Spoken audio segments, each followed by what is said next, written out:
The children appeared like ghosts at the edge of his firelight. Cole Brennan didn't hear them approach, didn't hear footsteps or breath or the rustle of brush. One moment he was alone beneath the vast Nevada sky, and the next two small figures stood just beyond the glow of the flames, watching him with eyes that didn't blink. He didn't reach for his rifle. Something in their stillness told him they weren't a threat, just something broken. You lost? His voice came out rougher than he intended, scraped raw from days without company. The taller one, a boy, maybe 10, shook his head slowly. The smaller one, a girl with dirt-smudged cheeks and hair tangled like tumbleweed, said nothing. They both wore clothes too thin for the October cold, shirts that had once been white, now gray with dust and time. Cole set down his tin cup. "You hungry?" The boy nodded. Cole gestured toward the fire. They came forward like wild animals testing a trap, cautious, ready to bolt. When they sat, they didn't sit close to each other. They sat as each other, shoulders touching, knees pressed together, two halves of the same shadow. He handed them strips of jerky and a canteen. They ate without speaking, chewing slow, like they'd learned long ago not to waste anything. "Where's your folks?" Cole asked. The girl looked at the boy. The boy looked at the fire. "Dead," the boy said finally. Cole nodded. He didn't ask how. Out here, the how didn't matter as much as the after. "What are your names?" "Ely," the boy said. Then he nodded toward the girl. "She's Anna." "Eli and Anna, what?" The boy's jaw tightened. The girl's fingers curled into the fabric of her brother's sleeve. "We don't have a last name," Eli said quietly. Cole studied them in the firelight. Their faces were lean, sharp with hunger, but their eyes, there was something old in their eyes. Something that had seen too much and learned to survive it. "Everyone's got a last name," Cole said. "Not us." Anna finally spoke, her voice soft as wind through dry grass. "Mama said we didn't deserve one." The words hung in the air like smoke. Cole felt something tighten in his chest. He'd been a drifter for 12 years, man with no ties and no obligations, a man who preferred the company of his horse to people. He'd learned long ago that caring was a luxury he couldn't afford. But those words, "we didn't deserve one," they lodged in him like a splinter. He poured himself more coffee, buying time. "Where you headed?" "Nowhere," Eli said. "Everyone's headed somewhere, not us." Anna leaned closer to her brother, and Cole saw it then, the exhaustion. Not the kind that came from a long day's ride, but the kind that came from carrying weight no child should carry. "You got people?" Cole asked. "Family? Anyone looking for you?" Eli shook his head. "How long you been on your own?" 3 weeks, maybe 4. Cole cursed under his breath. 3 weeks. 2 kids alone in the wild. It was a miracle they were still breathing. "You can't just wander," he said. "Winter's coming. You'll freeze before Thanksgiving." "We'll manage," Eli said, but there was no conviction in his voice. Just the hollow echo of something he'd told himself too many times. Cole looked at them, really looked, at the way Anna's hands trembled even near the fire, at the way Eli's shoulders sagged when he thought no one was watching, at the way they sat so close they might as well have been one person. He should have told them to move on. Should have given them food, directions to the nearest town, maybe a blanket, and sent them on their way.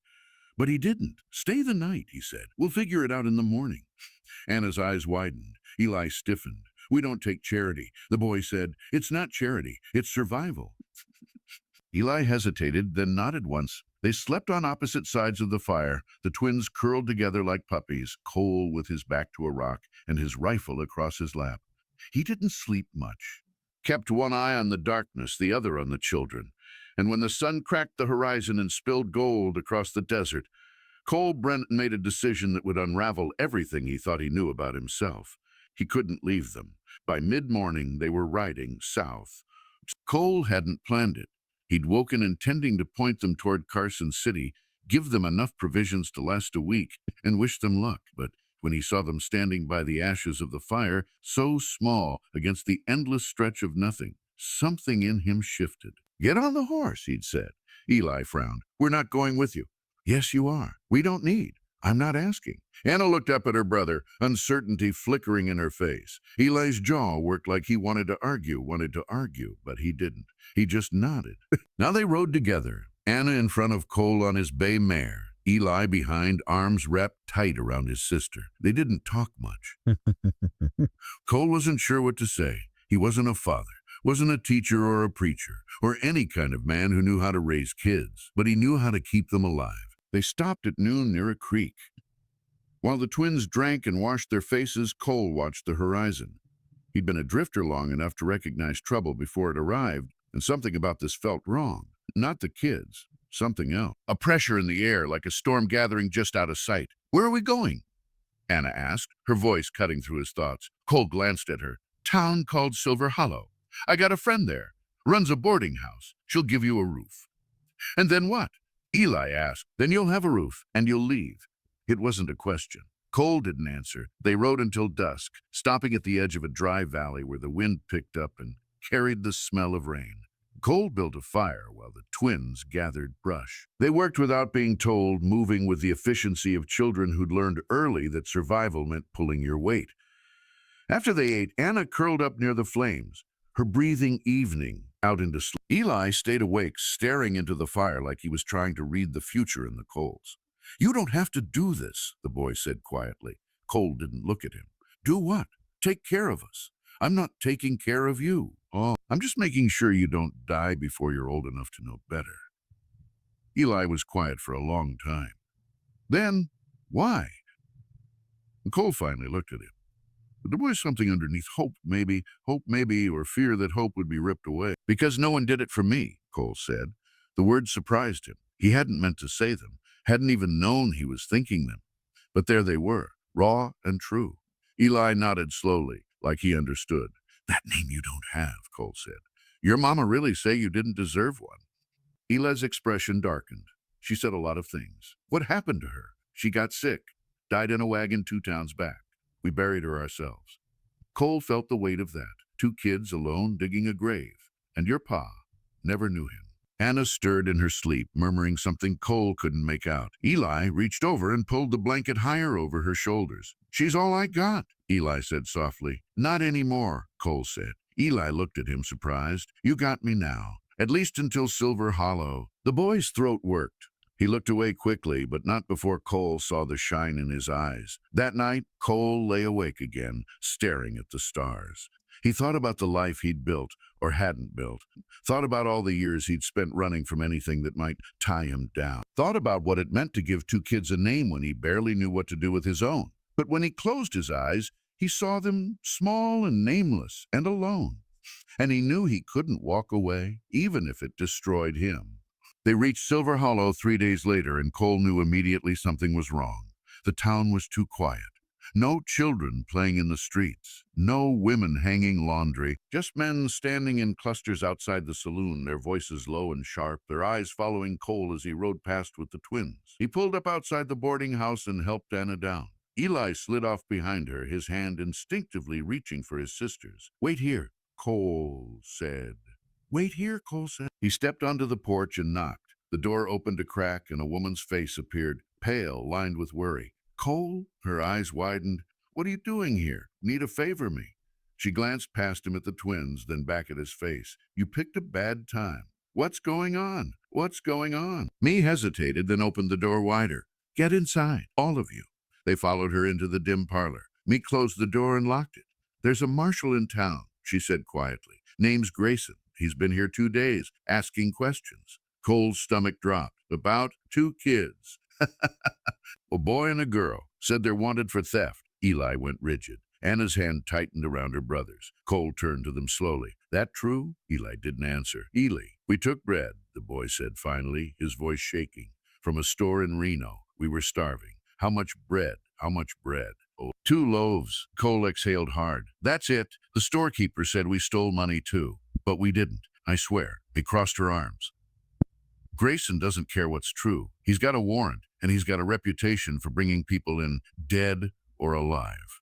Cole felt the walls closing in. He looked at the twins, at their pale faces, their wide eyes, the fear radiating off them like heat. "You know they're here?" Cole asked. "Not yet, but he's been going door to door. It's only a matter of time." Cole's mind raced. He could try to sneak them out of town, but Grayson would have men watching the roads. He could hide them, but Me's boarding house would be searched eventually. He could fight, but that would make him an outlaw too. Or he could walk away, let the law take them, wash his hands of the whole thing. The thought made him sick. "There's something else," Me said quietly. Cole looked at her. "Grayson's not alone. He's got a man with him. Says he's the twins' uncle. Says he's here to take them home." Eli's face drained of color. Anna made a small, choked sound. We don't have an uncle, Eli whispered. Then who is he? Cole asked. I don't know, but we're not going with him. Cole believed him. He saw it in the boy's eyes, pure, unfiltered terror. Me stepped closer. Cole, if you're thinking what I think you're thinking, I'm not thinking anything yet. You can't take on a marshal? I'm not planning to. Then what are you planning? Cole looked at the twins, at their small, trembling frames, at the way they held onto each other like the world might rip them apart at any second. He thought about the name they didn't have. The future they'd never been given, and he made his choice. I'm giving them mine, he said. Me blinked. What? My name? Brennan, if they're my kin, Grayson's got no claim. Cole, it's the only way. Eli stared at him. You do that? Already did. Anna's eyes filled with tears. Me shook her head slowly. If you're lying to a federal marshal, you'll hang. Then I'll hang. Outside the sound of boots on wood, voices low and deliberate, a knock at the door. Me's face went white. Cole turned to the twins. Stay behind me. Don't say a word. He opened the door. A man stood on the porch, tall, gray-haired, with a silver star pinned to his chest. Behind him, another man, younger, with cold eyes and a crooked smile. Marshal Grayson, the older man said. Looking for 2 children, boy and a girl. Cole met his gaze. What's your business with them? Theft, warrants been issued. For bread, Grayson's expression didn't change. For theft. The man behind him, the so-called uncle, leaned forward. Those kids belong to me. Cole's jaw tightened. That so? Blood relation? Funny. They don't seem to know you. The man's smile widened. Kids forget. Cole stepped onto the porch, closing the door behind him. They're not going anywhere. Grayson's hand drifted toward his gun. You're harboring fugitives, Mr. Brennan. Cole Brennan. And those kids aren't fugitives. They're family. Grayson's eyes narrowed. Family? My sister's kids. Orphaned 3 weeks ago. I've been looking for them ever since. The lie came smooth, practiced. Cole didn't flinch. Grayson studied him for a long moment. Then he looked at the other man. That true? The man's smile faltered. He's lying. Am I? Cole's voice was ice. Because I've got witnesses, people who knew my sister, people who'll testify those kids are mine. It was a bluff, a dangerous one. Grayson's hand hovered near his gun, and in the silence that followed, Cole knew whatever happened next would decide everything. Grayson didn't draw his gun. He didn't leave either. I'll need proof, the marshal said finally. Witnesses, documentation. You'll have it, Cole said, by tomorrow. Fine. Grayson tipped his hat, his expression unreadable.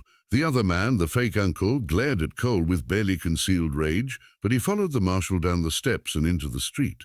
Cole watched them go, his heart hammering against his ribs. When they were out of sight, he stepped back inside. Me stood frozen in the parlor. The twins were exactly where he'd left them, pale and trembling. You just lied to a federal marshal, Me said quietly. I know. You don't have witnesses. I'll find them. Cole, I'll find them. Cole, I'll find them, Me. She looked at him for a long moment, then sighed. You're going to get yourself killed. Probably. She shook her head, but there was something softer in her eyes now. I'll help. I know people who owe me favors. Cole nodded. Thank you. We glanced at the twins, then back at him. Why are you doing this? He didn't answer. Didn't know how. That night, Me put the twins in a room upstairs. Cole stayed in the parlor, his rifle across his lap, his mind spinning. He knew Grayson wouldn't wait long, knew the fake uncle would push for action. Knew that tomorrow he'd have to deliver proof or watch everything fall apart. Around midnight, he heard soft footsteps on the stairs. Anna appeared in the doorway, barefoot, clutching a small cloth bundle. Can't sleep? Cole asked. She shook her head and crossed the room, sitting beside him on the floor. For a long time, neither of them spoke. Then she held out the bundle. I want you to have this. Cole took it carefully. Inside was a small wooden carving. A horse, rough but detailed, clearly made by hand. Eli made it, Anna said quietly. Before Mama died, it was hers. Cole's throat tightened. Anna, I can't. She said it was her only good thing, and now it's ours. But you gave us something better. I haven't given you anything yet. Yes, you have. Her voice was so small, so certain. You gave us your name. Cole looked down at the carving, at the careful lines and worn edges. He thought about the woman who'd carried it, who'd told her children they didn't deserve a name. He thought about the weight of that cruelty and the weight of what he had promised. You and Eli, Cole said slowly. You deserve more than a name. You deserve a life. Anna leaned her head against his shoulder. "We just want to stay with you." The words cracked something open inside him. He'd spent so long running from towns, from people, from anything that might ask him to stay. But sitting here with this small, fragile girl pressed against him, he realized he didn't want to run anymore. "Then you will," he said quietly. Anna fell asleep there, curled against him like a kitten. Cole didn't move. He sat in the dark holding the wooden horse, and for the first time in 12 years he let himself imagine a future that didn't end with him alone. At dawn, he came downstairs with a list of names.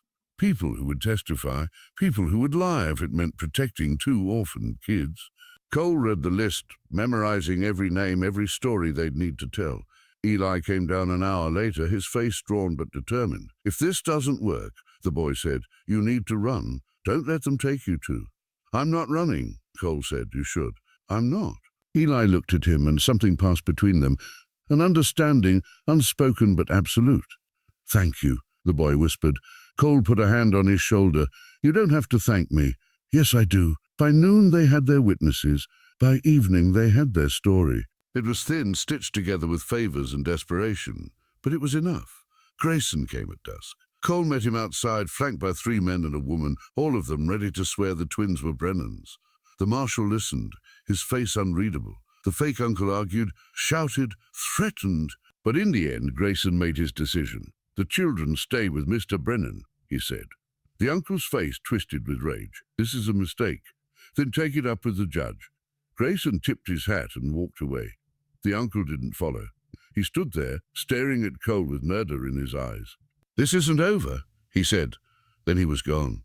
Cole stood in the street, the weight of what he'd done settling over him like dust. Behind him, the door opened. Eli and Anna stepped out. "Is it over?" Anna asked. Cole looked at them, at their hopeful faces, their trembling hands. "Yeah," he said, "it's over." But he knew deep down that it wasn't. Not yet. The man came back 3 nights later. Cole heard him before he saw him, boots on gravel, slow and deliberate. He was sitting on Mee's porch, his rifle beside him, watching the empty street. The twins were asleep upstairs. Mee had gone to bed an hour ago.